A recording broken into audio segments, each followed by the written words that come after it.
Madam Toastmaster, fellow Toastmasters, most welcome guests. I do intend to speak almost entirely in English. You can relax. As our Toastmaster has said, my interest was really awakened by my experience as a volunteer working with the Russian Paralympic team.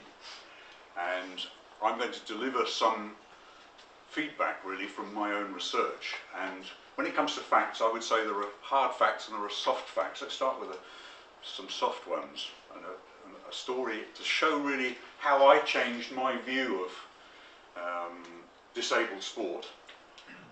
In the Paralympic village, there was a wheelchair athlete being pushed by a blind athlete. It's emotional, isn't it?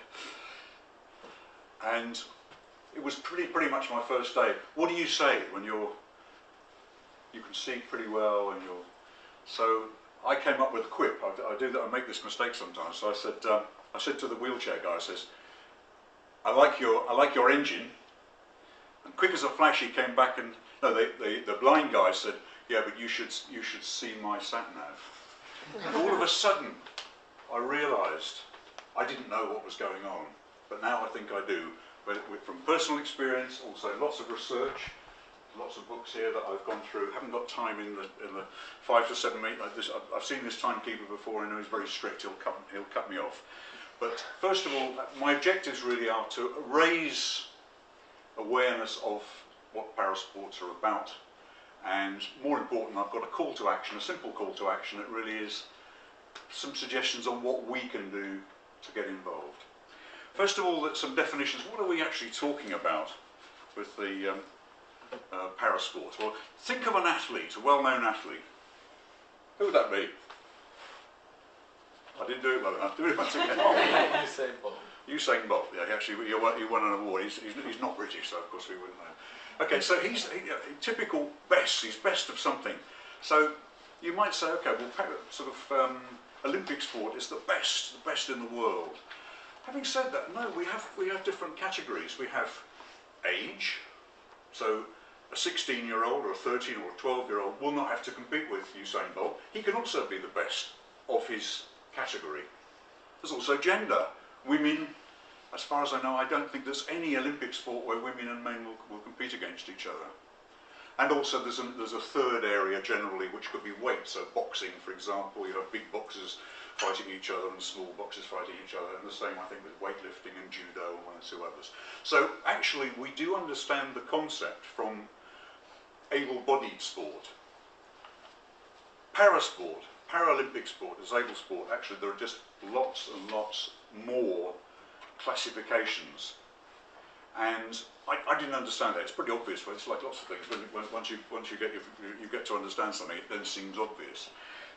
So it's actually a wonderful way to allow people to compete with people of a similar level of ability. And there are three major groupings. One is physical. So, in fact, you know, let me just okay, I'll come back and ask you a question later on. So the first one is physical. So it could be, for example, a dysfunctioning limb or a missing limb. So a typical example you'll see is either where someone doesn't have a hand or has a prosthetic limb. Visual, people who don't see very well or maybe are totally blind. And then the third area is intellectual. So learning disabilities, cerebral palsy also comes under that as well. Very complicated and I think very well managed set of classifications. A lot of the work in the Paralympic village was all about classification. There was a lot of reclassification and a lot of arguing about it as well. Because somebody, it's actually rather difficult, isn't it? Someone who does really well, they're doing so well, they're probably in the wrong classification. It's a bit unfair, isn't it, really? So there's probably some people slowing down. I don't want to be too good because they'll think I'm not disabled enough. Anyway, there are some problems there, but it's worked out. So, as far as the sports are concerned, the Paralympic sports, there are 20 summer sports, there are 5 winter sports. So, keep your eyes open for Sochi and you'll see all sorts of very interesting sports going on there. There are many other sports outside that, and it's increasing. something that interested me I saw the other day was wheelchair dancing. Amazing. I think it's just wonderful. It just gives the opportunity for people who otherwise would have to sit at home. Where did this all come from? Well, the interesting thing is that originally these sports were designed as therapy for people saying, well, you know, how can we make them perform better? A lot of people like the armed forces, when they're rehabilitating people, will say, well, okay, well, a really good way for someone to be rehabilitated is to play a sport and really get to use the wheelchair very well. So that was really the origin, and it all goes back to the I'm going to forget the place now. I'm sure Chatham, near Aylesbury, Stoke Mandeville. That's where the very first games, and that's really where the idea came from. My particular interest is sitting volleyball, which is an interesting one. Sitting volleyball. I could give you a demonstration, but you'd all be laughing. And that's an interesting one because actually, able-bodied people, and I'd like to call myself able-bodied, but if you actually see me doing sitting volleyball, you'd wonder whether I really am, because I'm not very agile, I'm a bit overweight, etc., etc. But it's basically sitting down, and there are very strict rules. Like there's lots of talk about buttocks really, which I find a little bit disturbing. But you know, so if you raise the buttock off the ground, and they blow the whistle, and you know it's a foul, etc., etc. But it is interesting that people, I've seen, in fact, there's quite a wide range of disabilities are able to play, and also able-bodied people as well. And I actually went to a tournament down at Dorking recently, and actually sat through a whole competition. I was actually very, very impressed. So, what's the outlook now? This is a very topical thing. I mean, we had the Sports Personality of the Year presentation yesterday, and the Olympics and Paralympics are only just gone. So how does it all look? Well, first of all, people are saying that what they saw in the Olympics. Are you showing me red now? Well, it's like 7 and then there's +3. Oh, okay. You need to stop me and then we go to the questions if I run out of time. Wow, that's typical for me, really. Let me jump forward, really. What can we actually do about this? Okay, if you will, just allow me up to a minute just to jump forward to a conclusion. The first thing I could suggest is look into the Sport Maker. It's a new wave of volunteering, and it's quite a simple one, and it was actually proposed before the UK GB won the London 2012. So be a sport maker and dedicate your efforts towards organising a disabled sport. Find an individual, might be a friend, someone at work, a relative, who really needs to get involved with one of these sports. In fact, I mean, one of the challenges, can I just ask, is anybody missing a limb? Has anybody not got a leg or a hand or an arm? Okay, good. Can anybody not see very well? Is anybody blind, partly sighted, not see at all? Yeah, really bad, yeah? Can't see? Okay, okay, fine. And then the last one is, has anybody got cerebral palsy or severe learning disability? I think the answer is no. I mean, I'm being a little bit silly here. And the question is, why not? Why not? Why are we in here? Why are we representing the population? And none of us here, nobody's in a wheelchair, nobody's blind. I'm not saying we should all make ourselves be that, but that's my suggestion for the call to action.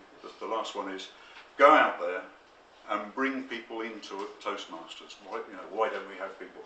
This isn't sport, but it's part of the London 2012 spirit, I think, of getting everybody working together.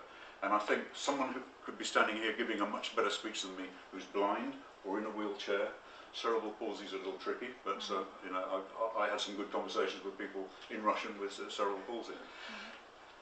Questions, really. I can either handle them myself, or I can ask the Toastmaster to control the questions. I think if we start with a round of applause for the wonderful.